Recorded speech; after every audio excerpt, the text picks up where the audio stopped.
welcome back to my channel. My name's Molly. I'm a mum here in the UK of 2 children. I have a biological daughter and a son who is adopted and we brought home last year. Today's video is one of my most requested videos and it is about transracial, trans-ethnic, dual heritage adoption here in the UK. My husband and I did not set out in the adoption process thinking we're going to adopt a transracial child, trans-ethnic child, a child with dual heritage background. We just so happened to find our little man. But there are people who go through the adoption process with a particular race or ethnicity in mind, and that is absolutely fantastic. A lot of children of different races and ethnicities are often harder to place. So if this is something you're thinking about, then definitely watch this video, and if not, watch this video anyway, because it has been the most amazing thing for us in the end. So you can adopt a child of a different race or ethnicity. There's a big conception about you have to adopt a child that will blend into your family, that, you know, is your race, your ethnicity, with your kind of heritage. That is so not true. It's actually very much encouraged nowadays to consider alternative races or ethnicities, because there's a big belief that as long as you can promote their race or their ethnicity in your home, you are more than suitable parents. One of the elements that I'm going to be talking about is the importance of promoting their heritage, promoting their race and their ethnicity within your family, especially if you are of an alternative race or ethnicity, and I'll show you some tips on how we do this within our home. If you go into the adoption process with the matching criteria in your mind of a child from a different race or ethnicity to yourself, then you will most likely be receiving some training on that. I know our agency had some specific transracial training where you would be guided on some of the challenges that you may face and some of the positives to consider, as well as any strategies that you may need when it gets to schooling, or any questions you may be asked by people within society, for example. So definitely ask your social worker about that. We didn't actually end up doing any of this training because, again, like I said, we didn't go into the process with this kind of matching criteria in mind, but we have done lots of our own extensive research afterwards. If you do go into the process with this matching criteria, it will be explored a lot by your social worker. They will want to know why you feel so passionate about adopting a child of a specific race or ethnicity, how you're going to promote that within your home, how your support network will embrace that and promote that as well, and they'll want to see that you've considered some of the challenges as well. Panel will also most likely ask you quite a few questions on this. In approvals panel we didn't get asked any questions, but in matching panel for our son we were asked quite heavily about how we will promote elements of birth family's religion, for example, elements of his heritage, and we had to be quite detailed about that so that they could be quite satisfied and confident that we were really going to do everything we possibly could to ensure that our son was raised with that identity. If you end up adopting a child of a different race or ethnicity to you and they are not raised with elements of that race or ethnicity or that heritage, for example, then that can result in identity issues when they are older. So again, it is so crucial to educate yourself and be fully committed to learning about their story, learning about, you know, their origins and their heritage, so that you can fully help them and support them to be confident in who they are. So my top tips for adopting a child with a different race or ethnicity or who is dual heritage. Let's go. First one, the biggest one, educate yourself, and educate yourself before you even get to matching panel. As soon as we read our son's profile, we were ordering books, we were watching documentaries, we were engaging support network who were relevant to his heritage, or again, you could engage support network of that race or ethnicity who maybe speak similar languages from the origins. It's so important to learn because panel will ask you about this, but also so you can kind of expect what you're going to have to educate your child or children on in the future. Part of this for us was connecting with a lot of communities locally to us. So for example, we managed to identify some community groups that weren't really local but were within like an hour or two's drive, who shared the same heritage as our son. And so we were able to connect with them, ask some questions, attend events, and that was so important for me because I really wanted my son to be raised within a community where he could relate to other children and other families. And so that's one of the first things that we did. The second thing is to look at how you can embed their culture within your everyday life. So food, music, TV shows, we have playlists full of music that originates from places relevant to my son's heritage. We play it in the home, we dance to it. I cook recipes. I love to cook anyway, but we do it as a family. So we'll make specialty dishes that we share with our family and our support network, and through that we're learning lots.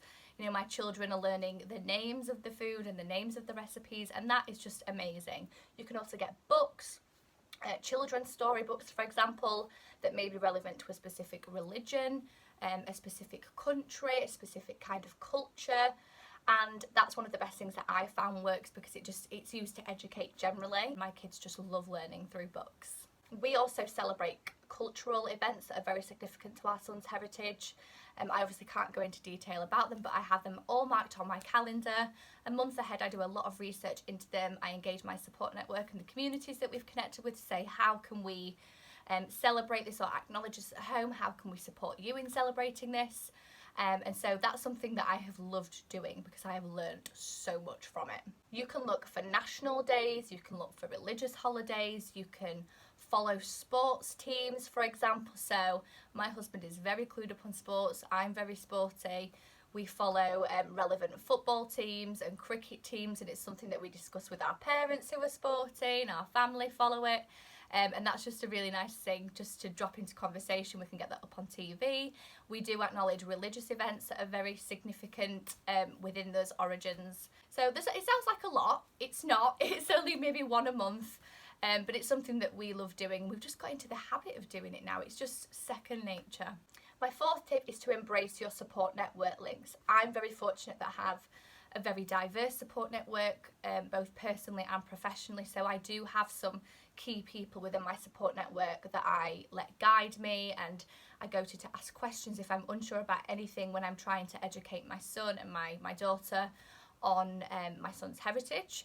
It's really important to build those links, and if you haven't got any existing, like I said in my first tip, you can go out and find them. You can contact post-adoption support, for example, and see if they can link you up with any other adopters who might be doing a similar thing to you. And as well, you can look for events from local authorities near you. They will often have a lot of community groups relevant to supporting people of a different race, ethnicity or heritage to you. My fifth tip is to place significant items proudly around your home.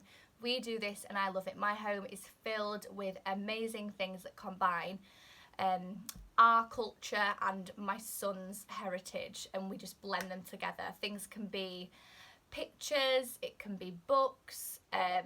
You know, I have support network who buy my son Christmas presents that are very relevant to his heritage, and I bawl my eyes out, but I proudly display them in my home, and I love walking past, and I just love that he's going to grow up with it being so normal in our home that, you know, we're proudly displaying where his birth family originates from. It's really proud for me. People ask questions when they come to visit the home, and it's a great conversation starter. We just want our son to be raised, you know, seeing us have conversations about how proud we are of his heritage and how proud we are to raise him. Dual heritage. My sixth tip is to incorporate the learning into play. If you're an adoptive parent or a parent in general, you will know that play is one of the best tools to engage children. So, for example, if there's a religious holiday coming up or a significant national day, you can role play that. You can print off some colouring sheets. You can find some YouTube videos where you might dance to some of the music. There is a whole wealth of resources online nowadays, but play is definitely one of the best tools that we use as a family to educate our son and ourselves about his story. My seventh tip is to learn some of the language if it's relevant. If your child is from a different race or ethnicity and that involves different languages, learn some of it. We certainly did. Weirdly enough, the language was already quite within my family just from how I'd been raised and the support network links that I have, but you can learn little sayings like thank you, hello, and use them to greet each other. My kids go around saying hello, thank you, goodbye, you're welcome in the relevant language, and we love it. It's a lovely little niche. I think it's really important to do that. We have flashcards with the words on that are a bit more playful, they're very colourful. We have sayings on in the house with the different language on. And that's a really, really good way to embrace alternative cultures as well. Eighth tip is, if it's possible, to travel. Now, that will not always be possible, and it's certainly not an expectation. We probably will not be able to travel to the country of origin that is relevant to my son's heritage. But that doesn't mean you can't travel to museums. There are many museums in the UK that may be relevant. There may be other places abroad that are relevant. Even places abroad that share some elements of the same culture. Might not necessarily be the same, but you can mimic that. And if you like to travel anyway, it's an amazing way to fully immerse yourself within that heritage or that culture.